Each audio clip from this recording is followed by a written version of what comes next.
자, 오늘날 교회에 대한 세상 사람의 반응은 다양하죠. 그런데 그 반응은요, 교회를 환영하고 이해하기보다는요, 오해하는 경우가 더 많습니다. 특히 기독교 핵심 진리에 대해서 말하면 사람들은요, 즉각적으로 거부함과 적개심을 드러내고 있습니다. 예수님 당시 이스라엘 사회의 상황도 마찬가지였어요. 예수님께서 당신을 나는 생명의 떡이니 결코 줄이지 아니할 터이요 나를 믿는 자는 영원히 목마르지 아니하리라고 말씀하셨을 때 사람들은요, 사마리아 여인과 같이 예수님을 영접했던 것이 아니라 오히려 예수님에 대해서 수군거리기 시작합니다.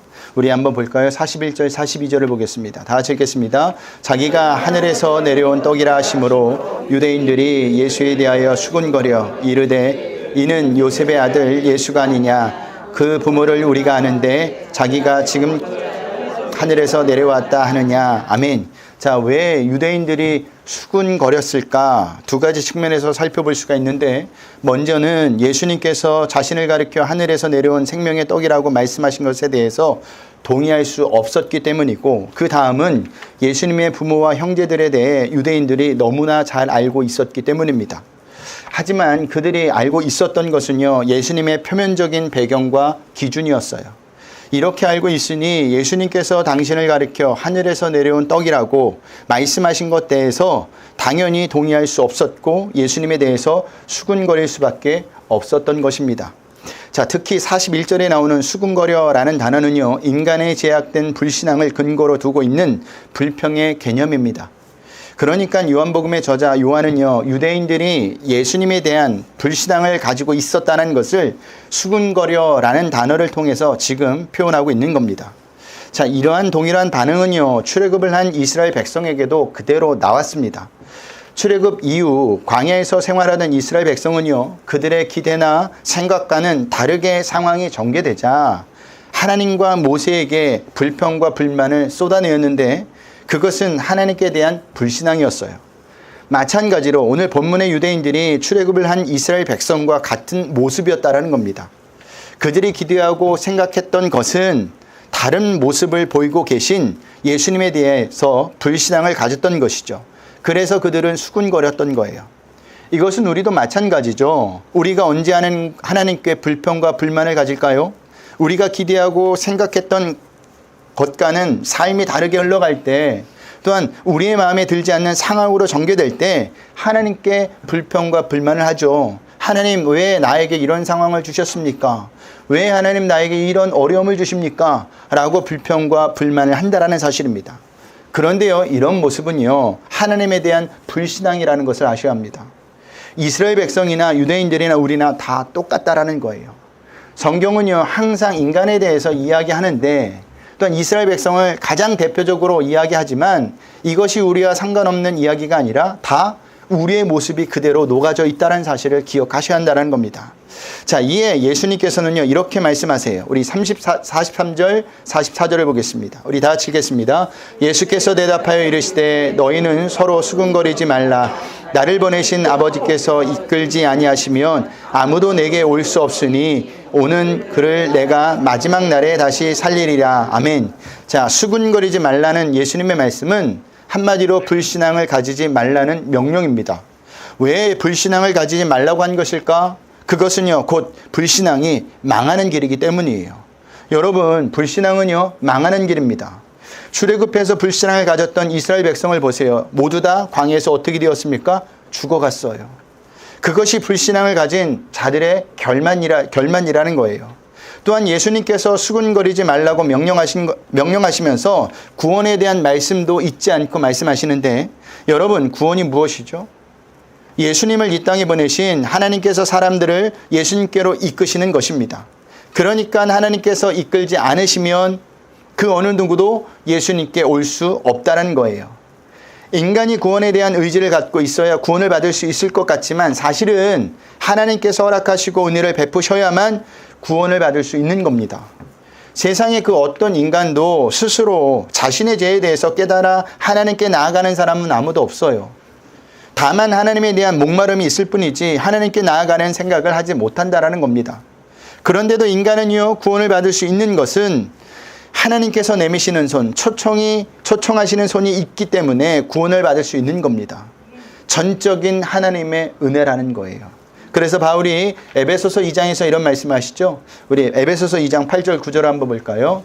우리 다 같이 읽겠습니다. 너희는 그 은혜에 의하여 믿음으로 말미암아 구원을 받았으니 이것은 너에게서 난 것이 아니요 하나님의 선물이라. 행위에서 난 것이 아니니 이는 누구든지 자랑하지 못하게 함이라. 아멘. 보세요. 바울은 구원을 우리가 어떻게 받았다고 합니까? 선물로 받았다고 하죠. 우리가 노력해서 받은 것이 아닙니다. 그렇다고 잘나서 받은 것도 아니에요. 우리가 노력하고 잘나서 받았다면 그것은 선물이 될 수가 없는 겁니다. 우리는 이것을 분명히 아셔야 합니다. 그래야 우리는요, 구원받았다는 것에 대해서 조금도 교만하지 않아요. 인간은 하나님께서 초청해 주시지 않으면 영원히 예수님을 믿을 수 없는 존재입니다. 하나님께서 이끄시지 않는다면 하나님을 찾지 못하는 존재라는 거예요. 이것이 인간의 현실이에요. 그렇다면 하나님께서 내미시는 손은 무엇일까? 두 가지로 이야기할 수가 있습니다. 첫 번째는 하나님의 은혜의 손입니다. 하나님께서 먼저 손을 내미시고 조건 없이 초청하셨습니다. 이것이 없으면 인간은요, 절대로 구원을 받을 수가 없어요. 두 번째는 믿음의 손이에요. 하나님께서 내미시는 손에 인간은 믿고 응답하여 손을 마주 뻗는 것이 구원이라는 겁니다. 하나님께서 내미시는 손과 구원을 요청하는 인간의 손이 연결되는 부분에 누가 존재할까요? 예수님이 존재하는 거예요. 하나님과 인간 사이에 예수님이 존재하지 않는다면 두 손은 절대로 만날 수가 없는 겁니다. 그러니까 구원이란 죽었던 자가 영원히 존재하시는 하나님에게 다시 연결되는 것을 의미하는 거예요. 그런데 하나님과 인간 사이의 연결을 가능하게 하시는 분은 누구밖에 없다고요? 예수님밖에 없다는 것입니다. 그래서 예수님께서도 이렇게 말씀하신 것이죠. 요한복음 14장 6절을 볼까요? 다 같이 읽겠습니다. 예수께서 이르시되 내가 곧 길이요 진리요 생명이니 나로 말미암지 않고는 아버지께로 올 자가 없느니라. 아멘. 분명히 이야기하시죠. 나로 말미암지 않고는, 예수님 외에는 답이 없다라는 겁니다. 그러니까 하나님께서 예수님을 초청하셔서 예수님께로 이끄시는 것이고, 그 예수님을 통하여 죽었던 우리가 다시 하나님과 연결되는 거예요. 모든 것이 다 하나님의 은혜입니다. 이렇게 하나님이 이끄시면 누구나 예외 없이 예수님께로 나올 수 있다는 겁니다. 우리 45절 46절을 보겠습니다. 다 같이 읽겠습니다. 선지자의 글에 그들이 다 하나님의 가르치심을 받으리라 기록되었은즉 아버지께 듣고 배운 사람마다 내게로 오느니라. 이는 아버지를 본 자가 있다는 것이 아니니라 오직 하나님에게서 온 자만 아버지를 보았느니라. 아멘. 자, 그러면 45절에 우리가 방금 읽은 45절에 아버지께 듣고 배운 사람은 어떤 사람일까? 하나님을 보지 못했지만 환경이나 여건이나 심정 등 여러 가지 정황으로 예수님께 인도함을 받은 사람을 의미합니다. 예를 들면요, 인생을 살다가 외로움과 실패, 절망과 질병 등을 통해서 예수님께로 온 사람들을 말해요. 이들은요, 하나님을 본 적은 없지만 여러 가지 상황으로 자꾸 예수님께로 이끌려가는 겁니다. 그리고 그 이끌림 속에서 예수님을 만나게 되는 거예요. 그런데 그것은요, 예수님을 만난 것이 아니라 누굴 만난 것이라고 하죠? 하나님을 만난 것이라고 하는 겁니다. 자, 요한복음 14장을 보면 빌립이 예수님께 하나님을 보여달라고 했을 때 예수님께서 그래서 이렇게 말씀하시는 겁니다. 우리 요한복음 14장 8절 9절 말씀을 볼까요? 우리 다 같이 읽겠습니다. 빌립이 이르되 주여 아버지를 우리에게 보여주옵소서. 그리하면 족하겠나이다. 예수께서 이르시되 빌립아 내가 이렇게 오래 너희와 함께 있으되 내가 나를 알지 못하느냐? 나를 본 자는 아버지를 보았거늘 어찌하여 아버지를 보이라 하느냐? 아멘. 뭐라고 말씀하십니까? 나를 본 자는 아버지를 보았거늘. 무슨 의미입니까? 예수님을 본 자는 누구를 보았다는 거예요? 하나님을 보았다는 의미입니다. 그러니까 하나님께서 인간을 예수님께로 인도하시는 거예요. 왜 이렇게 하시는 거냐? 그래야 예수님을 통해 하나님 당신을 만날 수 있기 때문입니다. 그래서 예수님께서도 자신 있게 이렇게 말씀하신 겁니다. 우리 본문 47절 48절을 보겠습니다. 다 같이 읽겠습니다. 진실로 진실로 너에게 이르노니 믿는 자는 영생을 가졌나니 내가 곧 생명의 떡이니라. 아멘. 무슨 말이냐? 내가 곧 생명의 떡이다. 그러니 나를 믿어라 라는 말씀이에요. 그것을 믿는 자는 영생을 얻는다라는 겁니다. 내가 손을 내밀었으니까 그 손을 잡으라는 겁니다. 그런데도 사람들은 예수님의 손을 잡지 않죠. 왜 잡지 않을까요? 영생의 구원에 관심이 없기 때문입니다. 그 대신 사람은 무엇에 사람들은 무엇에 관심이 있을까요? 육적인 양식에 세상 것에 관심을 갖는다라는 거예요. 그런데 오늘 본문의 사람들의 모습이 저와 여러분들의 모습입니다. 우리의 모습이에요. 육적인 양식에 관심이 있어 정작 본질이시고 영적인 양식인 예수님을 놓치고 살 때가 너무 많습니다. 우리가 이 교회에 와서 예배를 드리면서 누구를 만나고 가셔야 돼요? 예수님을 만나고 가셔야 돼요. 다른 건 만나고 갈 필요가 없습니다. 가장 중요한 예수님을 만났다면 잘 오신 거예요. 그리고 성공하신 겁니다. 그런데 예수님을 정작 만나지 못하고 많은 사람들을 만나고 이야기 저 이야기 듣다 간 것은 잘못된 만남이라는 겁니다. 그 의미는 영생을 놓치고 사는 거예요. 여러분, 우리는요, 육적인 양식에 관심을 갖는 것이 아니라 영적인 양식을, 예수님의 관심을 가져야 합니다. 그래야 우리는 영생을 얻을 수가 있는 거예요. 여러분, 영생은요, 돈으로 얻을 수 있는 것이 아닙니다. 권력으로 얻을 수 있는 것도 아니에요. 영생은 오직 예수님을 믿는 믿음으로 얻을 수 있다는 사실을 아셔야 합니다. 그러니 생명의 떡이신 예수님을 믿으시길 바랍니다. 그것이 우리가 천국 가는 길이라는 사실이에요. 자, 그리고 예수님께서 사람들에게 자신이 하늘에서 내려온 살아있는 떡이니 이 떡을 먹으면 영생하리라고 선포하시죠. 이것을 들은 유대인들은 서로 다투기 시작합니다. 우리 52절을 보겠습니다. 다 같이 읽겠습니다.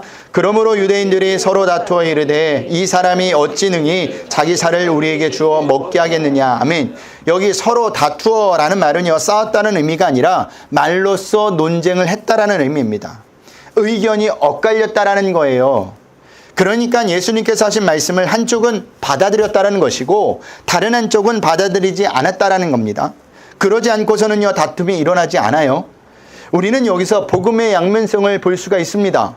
복음이 선포되어질 때 복음 때문에 죽었던 영이 살아나는 자가 있는가 하면 복음이 선포되어지더라도 여전히 영이 죽어가고 있는 자가 있다라는 겁니다. 그러니까 복음이 선포되어질 때 구원과 심판이 동시에 일어난다라는 거예요. 보세요. 복음은 우리에게만 들려진 것이 아니죠. 그런데 어째서 우리가 이 자리에 나와서 예배하는 겁니까? 복음이 죽었던 우리의 영을 살렸기 때문이에요. 한마디로 우리에게 구원이 임한 겁니다. 우리가 다른 사람보다 좀 더 나아서 구원받은 것이 아니죠. 제가 늘 강조하듯이 전적인 하나님의 은혜, 예수님이 말씀하신 하나님께서 우리를 이끄셨기 때문이라는 겁니다. 그래서 복음을 듣고 예수님을 나의 구주, 나의 하나님으로 영접하여 이렇게 예배 드리고 있는 거예요. 하나님의 은혜가 우리에게 임해졌다는 겁니다. 자, 이렇게 논쟁이 벌어지자 예수님께서는요, 바로 결정적인 답을 해주시죠. 53절을 보겠습니다. 다 같이 읽겠습니다. 예수께서 이르시되 내가 진실로 진실로 너에게 이르노니 인자의 살을 먹지 아니하고 인자의 피를 마시지 아니하면 너희 속에 생명이 없느니라. 아멘. 여기 없느니라 라고 번역된 헬라어 어크, 에케테는요, 현재 시제로 시대를 초월하여 변하지 않는 진리를 나타내는 단어입니다. 따라서 예수님의 살을 먹지 않고 피를 마시지 않는 사람이 생명을 얻지 못한다는 것은요, 예수님의 시대뿐만 아니라 시대를 초월하여 변하지 않는 진리라는 겁니다. 그렇다면 예수님께서 말씀하신 살과 피를 먹고 마셔야 생명이 있다는 말씀은 무슨 의미일까요? 이해하기가 만만치가 않죠. 예수님께서는 당신이 하신 말씀을 사람들이 이해하지 못할 줄 알고 다음 구절에서 친절하게 계속 설명해 주십니다. 우리 54절, 55절을 보겠습니다. 다 같이 읽겠습니다. 내 살을 먹고 내 피를 마시는 자는 영생을 가졌고 마지막 날에 내가 그를 다시 살리리라. 내 살은 참된 양식이요 내 피는 참된 음료로다. 아멘. 예수님의 살과 피를 먹는다라는 의미는 예수님께서 죄로 인해 죽을 수밖에 없는 인간을 위해 십자가에서 당신의 살을 찢으시고 피 흘리심으로 우리의 죄값을 치러주심을 믿는 믿음을 뜻하는 겁니다. 더 정확하게는요, 바로 그 믿음으로 참여하는 성찬식을 의미해요. 보세요. 성찬식은 누가 하죠? 성찬식은 아무나 할 수 있는 것이 아닙니다. 성찬식은요, 예수님께서 나의 죄를 위하여 십자가에 죽으셨다는 것을 믿는 자들만 할 수가 있는 거예요. 이것을 믿지 않는 자들은 결코 행할 수 없는 겁니다. 성찬식을 행하더라도 그들에게는 아무 의미가 없다라는 거예요. 또 어떤 말씀을 하셨죠? 56절을 볼까요? 우리 다 같이 읽겠습니다. 내 살을 먹고 내 피를 마시는 자는 내 안에 거하고 나도 그 안에 거하나니. 아멘. 내 살을 먹고 내 피를 마시는 자는 내 안에 거하고 나도 그 안에 거한다라고 말씀하셨죠. 이 말씀은 예수님과 연합을 말하는 겁니다. 제가 자주 말씀드렸지만 예수님과의 연합이란 예수님 반, 우리 반 섞이는 것을 말하는 것이 아니에요. 나는 죽고 예수님만 온전히 드러나는 것이 예수님과의 연합이에요. 그런데도 인간은요, 자신을 드러내고 나타내려고 하죠. 왜 그럴까요? 그것이 바로 타락한 인간의 모습이기 때문입니다. 자신이 없어지는 것을요, 인간은 절대 용납할 수가 없어요. 그래서 자신을 무시하고 없인 여기면 뭐가 끌어올라요? 분노, 화가 끌어오르는 겁니다. 저 사람이 나를 무시해? 하지만 예수님의 살과 피를 먹고 마신 자는요, 자신이 어떻게 되든 상관이 없어요. 죽었는데 무엇을 드러나고 나타냅니까? 죽은 자는 말이 없습니다. 죽은 자는 반응이 없어요. 그런데도 자신을 드러내고 나타내려 한다면 아직까지 죽은 자가 아니에요. 아직까지 예수님과 연합된 자가 아니라는 겁니다. 그런 자의 모습 속에는요, 예수님의 모습판, 자기 자신의 모습판이 드러나는 것이 아니라 죄로 인해 죽을 수밖에 없는 인간의 타락한 모습만 드러나고 나타난다는 사실이에요. 이것은 연합이 아니에요. 예수님과의 온전한 연합은 예수님만 드러나고 나타나는 겁니다. 보세요. 하나님과 연합된 예수님은 누구만 드러내고 나타나셨습니까? 하나님만 드러내고 나타나셨어요. 한번 볼까요? 57절을 보겠습니다. 다 같이 읽겠습니다. 살아계신 아버지께서 나를 보내심에 내가 아버지로 말미암아 사는 것 같이 나를 먹는 그 사람도 나라 말미암아 살리라. 아멘. 자, 예수님은요, 하나님의 모습만 드러내고 나타내셨어요. 그것이 내가 아버지로 말미암아 사는 것입니다. 예수님이 이 세상을 살아가는 방식, 인격, 사상, 예수님이 가진 모든 것은요, 하나님으로부터 나온 것이었어요. 예수님 자신이 스스로 결정한 것이 아무것도 없었습니다.